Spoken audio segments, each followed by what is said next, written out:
Hello and welcome back to FrogBoyX1 Gaming. I'm Andrew and today we are going to review the Ghost of Tsushima Iki Island DLC for the PlayStation 5. So I picked this up, paid the 30 bucks for the $10 upgrade fee for that as well.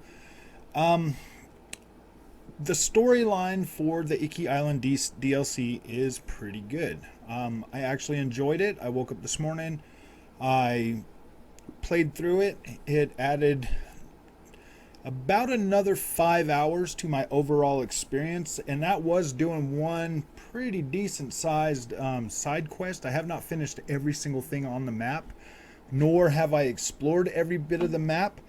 The map is about half the size of the very first area you're in the very beginning of the game. It's literally about half of that size. It is pretty varied. It's pretty beautiful. I do really appreciate the higher resolution that the PlayStation 5 version has. Other than that, the haptics are pretty decent on this expansion. Well, on the PlayStation 5, it does kind of feel pretty cool. I do appreciate that. I just do not believe that that $30 was a fair price for this DLC, seeing as it was about 5 hours. Ubisoft's most recent DLC for the Assassin's Creed Valhalla has a bigger map, and it has a good like 10 hours of gameplay, and that is like $14.99. So I don't want to kick Ghost of Tsushima at all, okay? Because I love this game. I love the atmosphere of it. I love everything about this game. I love the gameplay of it. I love the experience. I love how beautiful the map is. I don't feel like $30 is justified for this whole package. I do feel like $20 is fair. Like, that's a fair price for the DLC.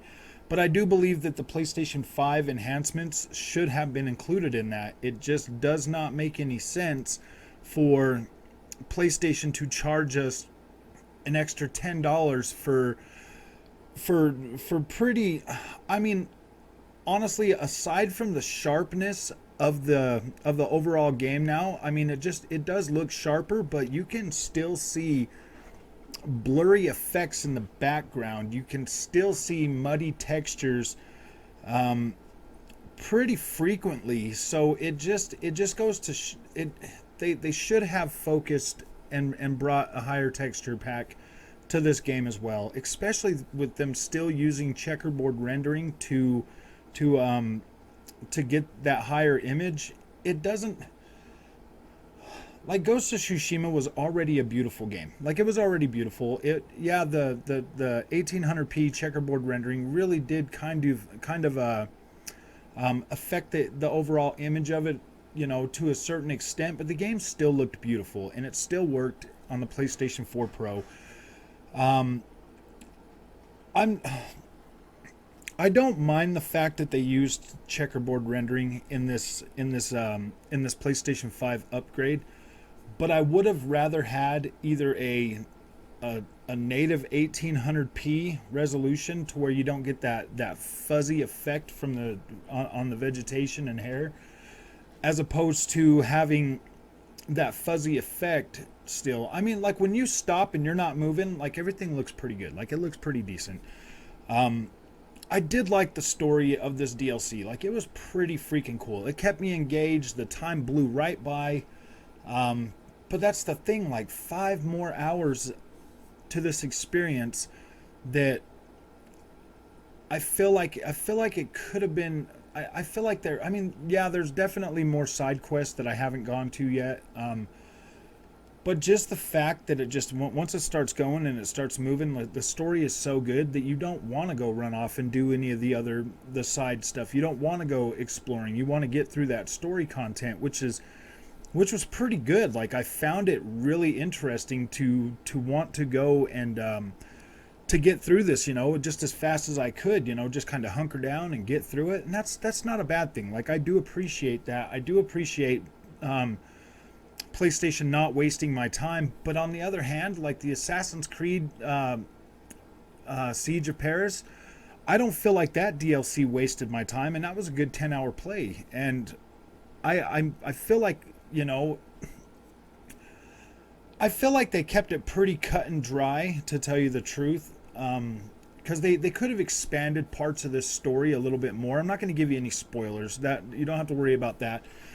But the fact that you can get through this as quickly as I did, and I mean, I wasn't necessarily dawdling. I was kind of just, getting through this, because the story was pretty good, so I wanted to get through it. And that is kind of my fault, but I mean, it kind of leaves you, I mean, it doesn't leave any loose ends, and it doesn't make you I mean, it just kind of feels like it could have been, the main campaign could have been a little bit longer.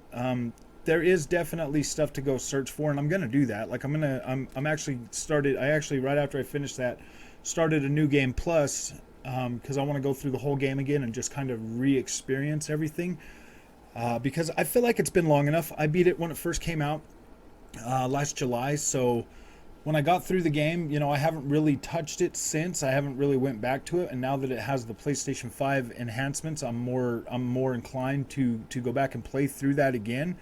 Whereas before it was on the PlayStation 4 Pro, so it just I don't know. I did not really appreciate my visual experience on the PlayStation 4 Pro as much as I should have.